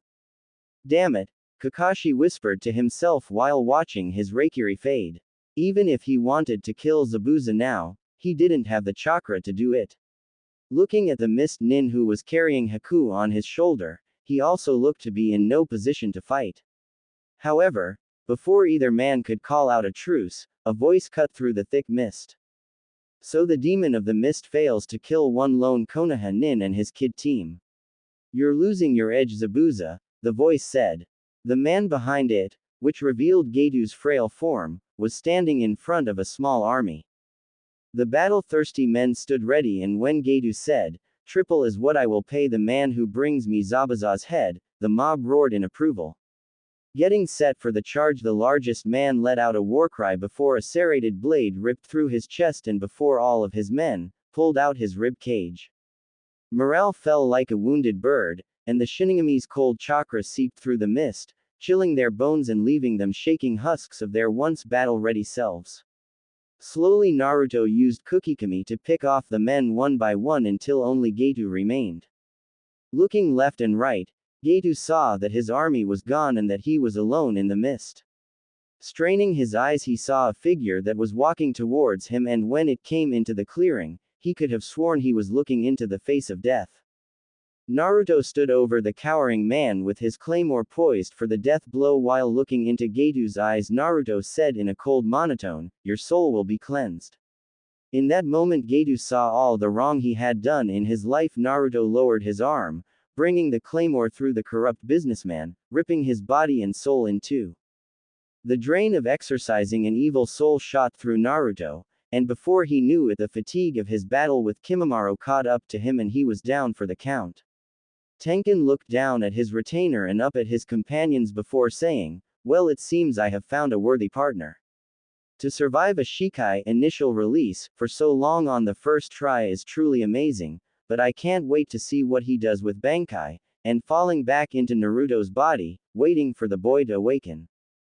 Joyous laughter woke Naruto up from his slumber. Groggily he opened his eyes only to see he wasn't surrounded by the ever-present mist of the wave but was under the crimson skies of Makai. More Kyuubi time, Naruto asked himself while looking through the eyes of a dead demon king. Unlike the last times, this dream's sound was really a hassle to deal with, seeing as everyone around him was cheering. Inspecting his surroundings more thoroughly, Naruto noted that there was more food and wine surrounding him than all of Konoha's combined Kyuubi festivals. Noting the different faces and hair colors surrounding him, Naruto figured, there are all demons, when he noticed that all the chakra levels that surrounded him were at least twice that of his, Kakashi's, and Zabuza's combined. However, one signature stood out, and it was the one closest to him. Unlike the wild flares that the Yuki in the party had, the creature beside him had a chakra cooling aura like spring water. Looking down, Naruto saw that the woman beside him was none other than the same woman who had went from trying to assassinate him to having wild sex with him a few dreams ago.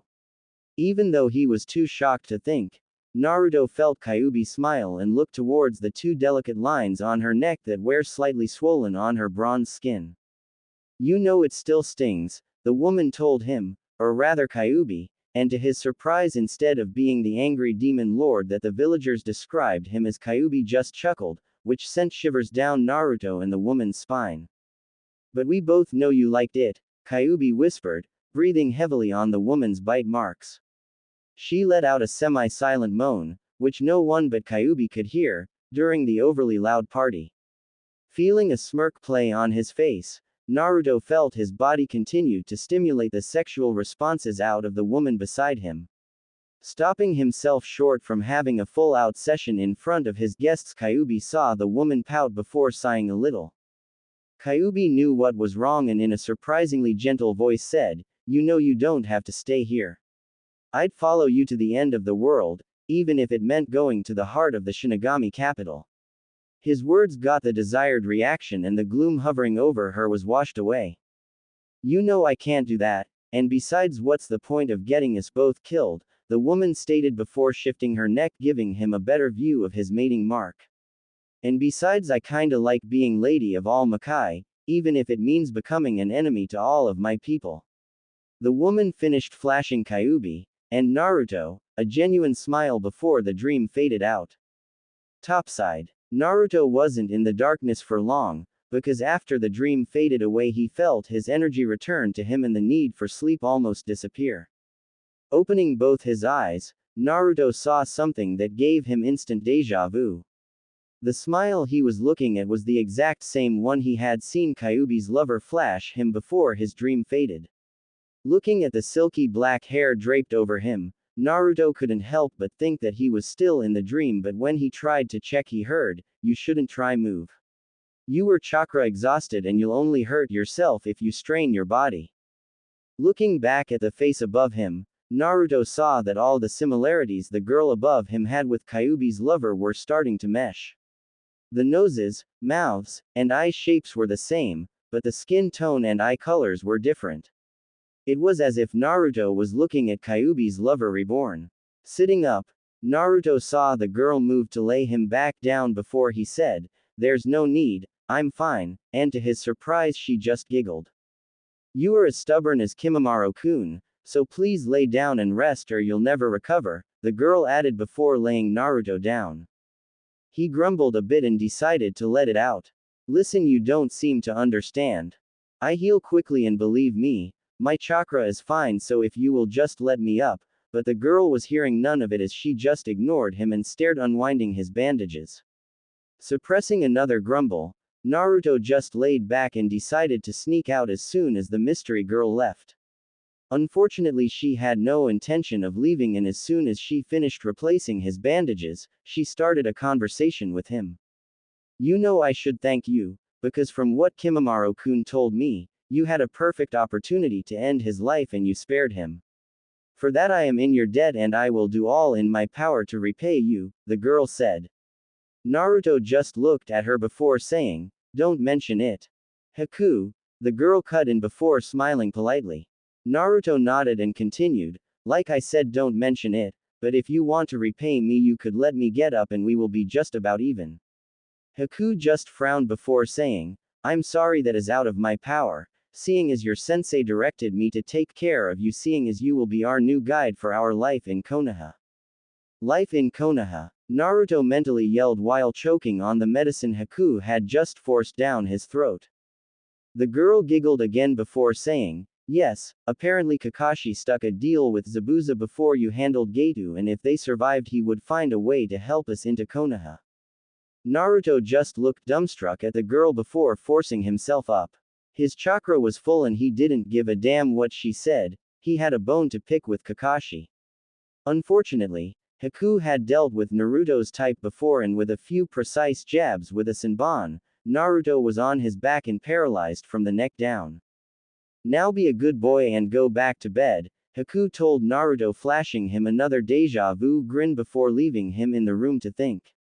Closing the sliding screen door behind her, Haku was about to get something to eat before bringing some food up for Naruto when she saw Kimimaro out of the corner of her eye. He was also heavily bandaged like Naruto, but that didn't stop him from training her, saying, "You know your kindness always brings trouble." Looking at her brotherly figure, Haku suppressed a giggle before telling him, "And your need to disobey my orders for bed rest will bring you trouble, Kimimaro-kun, and besides you and Zabuza need a kind person to stay with you," smirking when Kimimaro had no retort. Kimimaro remained stoic before pushing himself off the wall and leaving without a word, but his message had been sent and Haku just stood by the doorway giggling. Going back to her original mission, Haku heard Sasuke yell to Sakura, "Get off me, woman. I'm fine," while Haku got a bowl of rice and fish for herself and Naruto. Watching Sasuke sulk and Sakura sit across from him obviously mad because he was being sour about getting help, the girl just watched as he struggled to get the rice bits into his mouth with his chakra-exhausted Chidori sore hand. Shaking her head at the egotistical boy, Haku was about to make her way to Naruto's room when she saw Naruto giving it to Kakashi. "Kakashi-sensei, how could you volunteer me for something like that?" Exclamation mark quote. The boy whispered harshly, trying not to draw attention. Kakashi just slid his copy of Ika Ika Paradise into his jacket pocket before telling Naruto, "Because you are the only one that is fit enough to do it." Just imagine for a second Sasuke, leading the family of girl who defeated him in battle around town and trying to make them comfortable, or Sakura who would probably be too afraid of Kimimaro or Zabuza to help. So the only logical choice is you, Kakashi finished before rubbing his hand in Naruto's already messy hair and followed the path of life. "Perverted bastard," Naruto spat in a hushed voice while watching his sensei walk down the hallway reading his little orange book. Sighing, Naruto tried to make sense of his dreams and his new dilemma, and to his luck Haku appeared from around the corner with lunch. Thank God for the little things, Naruto thought to himself before forgetting about all of his problems, for a little while at least. On the road to Konoha. Screw God for the little things, Naruto cried out in his mind while shaking off the daggers that Kimimaro was sending at him.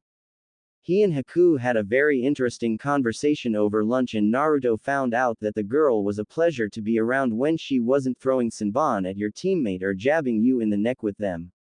The two became fast friends, but Naruto could tell just by the sad twinkle in her eyes, that she hid a deep sadness like him, and with that, he realized there were others that could understand him. It was too bad for them that Kimimaro was overprotective of his adoptive sister.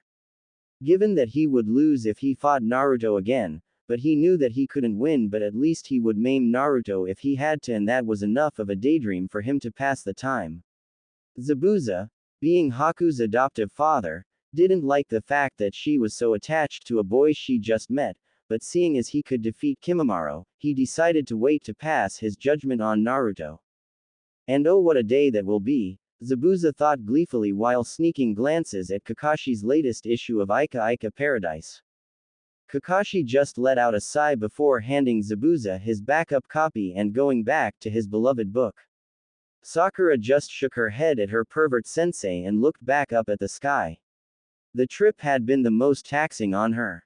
Not only did everyone else have something to do, person she usually tried to talk to, Sasuke, was still sulking about his loss. Keeping to her vow to stop coddling the black-haired boy, Sakura just let her mind wander as the seemingly endless walking continued. How is it that he defeated Kimimaro? He is stronger than Haku, the one I lost to, Sasuke brooded while looking at the couple chatting merrily.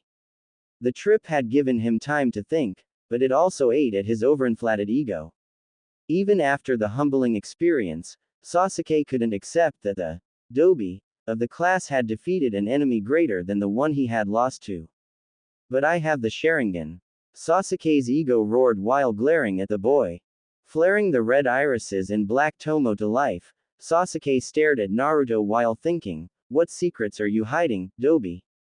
The piercing gaze saw straight through the haze of chakra that always surrounded Naruto, but before Sasuke could inspect Naruto any further, the said boy turned around and met Sasuke's stare.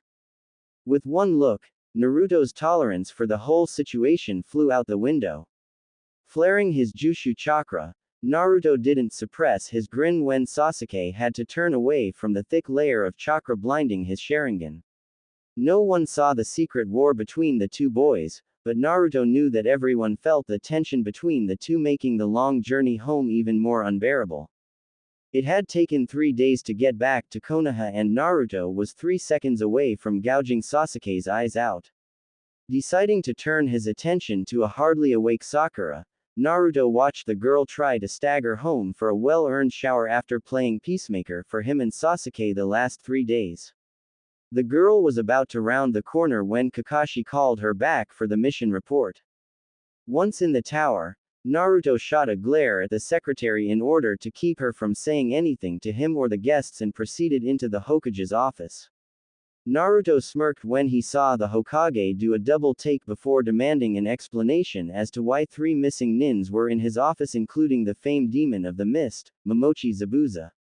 Saving the old man from having to hear another of Kakashi's lame excuses, Naruto butted in and told the Hokage the whole story of the battle at the bridge. By the end, the Hokage looked surprised and disturbed at the same time. Scanning Naruto's face for any lies, the Hokage nodded when he found none and told the group in front of him, "You are dismissed for the time being. For now I need to have a meeting with my advisors over this matter, so why don't you show the New Leaf hopefuls the village while you wait," dismissing the group. Sasuke immediately left to his own estate, probably to brood and train, Naruto told himself while watching Sakura try to walk herself home before she passed out in the Hokage's office. Kakashi simply disappeared before reminding Naruto, "You are in charge of showing our guesses around the village." Grumbling, Naruto walked off in the opposite direction of his 2 teammates before trying to find someone to help him with the job of guiding 3 ex-mist nins around Konoha, and maybe be there to help him if Kimimaro decided he was a little too close to his adoptive sister. Walking by the Hyuga estate, Naruto's prayers were answered when Hinata came through the gates and hurried over to him. "Naruto-kun, how did your mission go?" Hinata asked while embracing the boy. Noticing the spike in killing intent from behind him, Naruto was sure that if Hinata didn't get off him now he may not see the light of day again. Luckily for him, the girl released him when she noticed the almost inaudible sigh Haku let out. Moving to the other girl, Hinata introduced herself. "Hyuga Hinata," the heiress told the girl, waiting for a reply. Haku just nodded and mumbled, "Momochi Haku," while pushing down any jealous thoughts in her head. Putting on a smile, Haku started a conversation with Hinata in hopes to make a friend in her new home. "So when did you meet Naruto?" the Hyuga heiress asked her new friend. Much like Naruto, she found Haku to be a pleasure to be around, and when she found out that the girl had spent most of her time with Naruto, the little matchmaker in her head started formulating ideas. During the mission, Haku answered, not wanting Hinata to know that they were on opposite sides at first. It wasn't exactly lying, but it still made the older girl feel guilty, especially since it was to such a kind girl like Hinata. "Oh, that's good," Hinata said, dropping the subject when she saw Haku's aura change. Her Byakugan training was advancing quickly for someone her age, rivaling even that of Neji's, so it was easy for her to see emotion changes even without the help of the all-seeing eyes. Smiling, Hinata pointed to her favorite ninja gear shop before starting another conversation. "So what do you think of Naruto-kun?" Haku's heart fell a bit when she heard the added kun to Naruto's name. "Is he taken? Why do I care so much?" Haku asked herself before she noticed Hinata's eyebrow rise a bit. The Hyuga noticed Haku's aura change to uncertainty and smiled inwardly. The smile grew outward, and before Haku could see the coy look on the girl's face, she heard, "Believe me, Naruto-kun's like a brother to me, a completely oblivious brother, but still a brother, and besides I think that guy over there is kind of cute." Blushing a bit, Haku was about to protest to Hinata's insinuation when she noticed what guy Hinata was looking at. "You can't be serious," Haku asked herself when she saw who Hinata was looking at. Kimimaro was oblivious to the attention he was getting and just kept his glare trained on the blonde in front of him. Haku looked at Hinata before looking back at her brother and telling Hinata, "Well, you have your work cut out for you, because not once have I ever seen Kimimaro-kun smile." "Well, that makes this even more fun," Hinata told her new friend following them back into the Hokage's tower. Now that the village tour was over, now the official initiation into the Konoha shinobi ranks came. Naruto and Hinata stood outside the door while the three missing nins walked into the Hokage's office. Taking the seat offering each of the battle-tested nin looked at the three people stationed in front of them. They had already met the Hokage, but the man and woman beside him were a mystery to them. The Hokage kept his normal friendly smile on while introducing his two companions. "This is Homura and Kaharu. They are my former teammates and now council advisors. They have been kind enough to set arrangements for you," the Kage told the three in front on him. Sitting back, Sarutobi let his advisors take the floor and direct the meeting. Momochi Zabuza, former member of the Mist Seven Swordsmen, and contender for the title of Mizukage, willing to going as far as to perform a coup d'état, Homura stated while sizing Zabuza up. Looking to Kaharu, Homaru nodded before saying aloud, "I know it will be useless to try and pry into your mind for any secrets you may be hiding," while looking intently at Zabuza's headband. The mist shifted uneasily while ignoring the burning on his forehead. "Damn seal, if it gets us booted out of this village I swear," but Zabuza never finished his thoughts seeing as Kaharu spoke up. "We know of the binding seal you have to the Mizukage and we know of the reasons of your failed coup d'état, but don't hold it against us if we don't completely trust you, so to remedy the situation we are assigning you to a special Jonin team." Nodding, Zabuza hid his relief and scratched the seal under his hiate. It was one of the few times that Zabuza revealed the seal out in public because it was a constant reminder of his servitude to the bastard he once called his Kage. Listening to the old duo ramble on a bit, Zabuza tuned in when he heard the conversation shift. The two came in the door opposite of the one where Naruto and Hinata were waiting. Two figures walked in. Looking at the male and female, Zabuza thought, maybe this won't be boring. Here they are, Mitarashi Anko and Morino Ibiki. They are your partners and your supervisors until you earn the village's trust. So you may not leave the village walls without them or permission from them, otherwise you will be considered a missing nin, Homaru warned Zabuza before letting him leave with his new team. "So what are your specialties?" the masked nin asked while walking out the door. "Oh, I think you will find them fitting partners, Momochi-san," Homaru thought before turning to the Mist Swordsman's wards. Being a firm believer in chivalry, Homaru started with the girl first. Momochi Haku, hunter nin for Zabuza's coup d'état army, and only surviving member of the Isu clan. "Those are huge accomplishments for someone so young," Homaru told the girl. Haku looked at the man in surprise while thinking, "He knows of my clan. But I thought, no, if he knew of Zabuza's marking then it is only reasonable that he knows of my clan." Sensing the girl's confusion, Homaru said, "We in Konoha make it our business to know what's happening in other countries, especially ones that love war." Haku just nodded and waited for her assignment.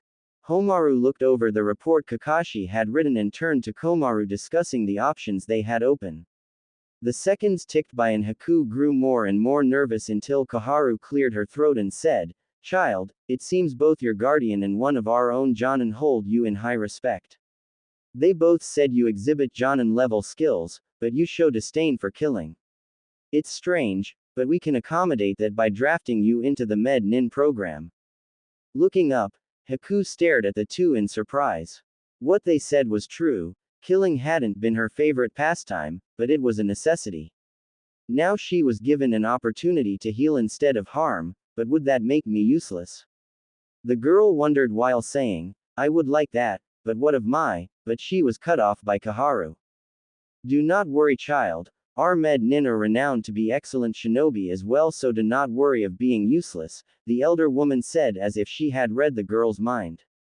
Continuing, Kaharu said, besides, one of our legendary Sannin was nin and her strength is feared throughout the whole shinobi world. Nodding, Haku's worries were settled and she looked to her brother. The two turned their attention to the boy and began their analysis. Kagaya Kimimaro. No, it's Momochi Kimimaro now, isn't it? Homaru started expressing his interest in the change. From the notes Kakashi had Zabuza write about his team, the council advisors realized that Kimimaro had more disdain for his old clan name than the people who destroyed them. Nodding, Kimimaro silently agreed before letting the two elders continue. Like your sister here, you are the only surviving member of your clan, aren't you? The old man asked and again got another nod. Nodding back, he continued saying, well, we have done our research and decided to make you our personal pupil, while motioning for his partner to agree. Kaharu nodded in approval and the Hokage sat up in surprise, but before he could say anything Kaharu told him, calm down Sasuke, we won't teach him the most destructive parts of our art, so don't worry. She said, trying to calm down her old teammate. Kimimaro looked at the three elders in front of him and with his normal monotone voice asked, what is this art that you are trying to teach me? All three of the elders stopped their debate and looked to the boy who hadn't said anything in the whole conversation.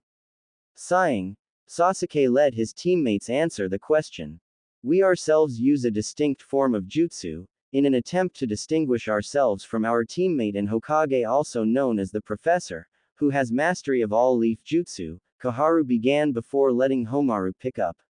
We instead followed the route of seals, tutoring Sasuke's pupil Jiraiya in the art, who in turn tutored the fourth, the greatest seal master of his time. Looking at the boy to make sure he was following, Homaru waited for the boy to comment and wasn't disappointed. So you want me to become a seal master? The two nodded and Kimimaro said in his normal monotone, but I am a taijutsu specialist, ninjutsu has never been my style. The two older shinobi sighed a bit before Homaru said, I should have expected this, but in truth, seals are ninjutsu but only to a certain level. They do consume chakra, but unlike ninjutsu, they can have a plethora of effects, such as, the man led off before laying his hand on the desk in front of him. Letting some chakra seep through his hands, he then made lightning-quick marks on the desk before it erupted into sawdust. Sarutobi let out a sigh and said, do you always have to do that demonstration? Homaru just smiled and said, yes, because it leaves the most memorable effects. It was true, both of the ex-mist shinobi were shocked, but only Haku showed it. Kimimaro nodded his head before expressing his interest in the subject. Tell me more. Homaru smirked and said, well, we have a believer now, but that is only one of the many things that can be done with seals. Another being this, and with a single motion, Homaru rebuilt the mahogany desk as fast as he disintegrated it. Kimimaro nodded and without words urged them to continue. Kaharu took over for her partner and said, this is only the tip of the iceberg. True masters of the art can transmute objects to their desires or even complete much more destructive and complicated maneuvers without the aid of a seal. The elder told the boy, and by the look on his face his was in. Watching his teammates wrap up their conversation with their new pupil, Sasuke thought to himself, my teammates have found someone to pass their knowledge onto, but who will be my successor? The old scar from his former pupil lay heavy on his heart, and the upcoming Chunin exam was making him worry, especially with this new village of the sound. Dismissing the two shinobi, Sasuke gave Kimimaro the key to their new apartment and told him that Zabuza would meet them there. Seeing the two leave through the doors they came in, the Sarutobi smiled when he noticed that Naruto and the Hyuga heiress were there waiting for them. Well, at least I know my village will be alright, the old man told himself, sure that Naruto would be there for this village just as he was for these newcomers. That night, never again, Naruto told himself while walking Haku and Kimimaro home. Hinata had been dropped off at the Hyuga estate a few minutes ago after a long afternoon of showing, the new shinobi around town. More like having an excuse to spend the day shopping, Naruto grumbled to himself, while holding Haku's bags. Originally the girl had offered to carry them, but after some convincing by Hinata, much to Naruto's dismay, she managed to get Naruto to carry them. Now after a solid 5-hour block of shopping, Naruto was finally on his way home. My feet ache, my head hurts, and if I ever have to model gear for them again I think I'll scream, one Naruto told himself while they continued to walk in silence. It had been like that ever since Hinata left. The girl had been the life of the party and without her everyone seemed content on just staring, or in Kimamaro's case glaring, at each other awkwardly. She even managed to get Kimamaro off my back, Naruto added while recalling how the Hyuga heiress had drawn Kimamaro into a conversation, no matter how one-sided, and managed to get him to stop glaring at Naruto every time he tried to talk to Haku. Now the awkward silence was killing him and Naruto didn't have any idea how to break it. Turning to the girl Naruto said, "Well, how was the tour?" Unsure of what to talk about. Turning to Kimamaro, Naruto felt relief pass through him when he noticed that Kimamaro was either too drawn into his own thought to care or too tired to object to him talking to his sister. Haku smiled shyly and told Naruto, "It was interesting, but Hinata seems a bit." Haku started unsure of what she wanted to say would upset Naruto, but lucky for her the boy had a sense of humor. "Off, yeah I know, but you should have seen her before I got through to her. She was a stuttering mess who was shyer than a newborn kitten," Naruto said before laughing at the thought. Haku giggled a little and heard Naruto say, "Just don't tell her I said that, because I don't need to give her a reason to practice her Juyuken on me." Nodding, Haku giggled again causing Naruto to chuckle as well. Kimamaro shot Naruto a look that wasn't quite a glare for a second before turning his eyes back to the front.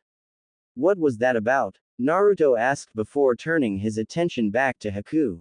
They chatted for a while, until they reached the address on the direction where it was leading them. Looking up from the paper, Naruto couldn't believe where they were or that he hadn't noticed the address before. Looking down to make sure it was right, Naruto said to himself, "I'll get you back for this Ji-san," before guiding the two to their apartment. "This is you guys, and this is me," Naruto told them before pointing to the apartment next to it. Kimamaro nodded and went inside, probably to catch some sleep, leaving Haku and Naruto outside. The awkward silence was back, but before Naruto could break it, Haku gave the boy a quick hug and muttered, "Thank you so much for giving us this second chance," before darting inside. Naruto just stood there for a second before telling himself, "Why is this so complicated?" In the deserts of Wind Country, the dust was settling after a climatic finish to a cage-level battle. Standing above the Yondaime cage, Orochimaru took a second to really look at the man who was almost as twisted as he was. This man had taken preserved samples from the Sandaime, master of the iron sand, and grafted them into his own body in an surprisingly successful attempt to give him some leverage over his son. It worked, and one of the few considered equal to Konoha's Yondaime gained the ability to use the iron sand. However, that hadn't saved him. Abed Orochimaru looked down at the man's eyes that were quickly losing the light of life. Glee spread through him when he realized, Konoha's destruction is assured now. Then it dawned on him, I would have died if it weren't for Kabuto. The truth was the cage had Orochimaru pinned under his iron sand, and even now as the man's lingering chakra left for the spirit realm, Orochimaru could still feel the prickle of the tiny grains of sand tearing through his skin like a hot kunai. Turning to his silver-haired ward, Orochimaru saw the boy pick up his glasses that had been lost in battle and subdued the growing chuckling within him. Maybe it is his only link to his true self, or something he needs to hold on to, Orochimaru told himself while recalling Kabuto when he summoned up his old blood, and his abilities spiked. Almost frighteningly, Orochimaru commented when he saw the Med Nin's abilities grew to a semi-cage level, tipping the battle in his favor. And to think I never suspected that this child would be able to reach this level, but then again his parents were both more than minor annoyances to me, the Snake Sannin added while calling his assistant over to him. Kabuto, why don't you use that special ability of yours? I believe that it will be very useful in the near future, Orochimaru told the silver-haired boy, who just went to the task with single-minded determination. Watching the once-dead man slowly be brought back to life, Orochimaru chuckled to himself while thinking, Konoha will fall.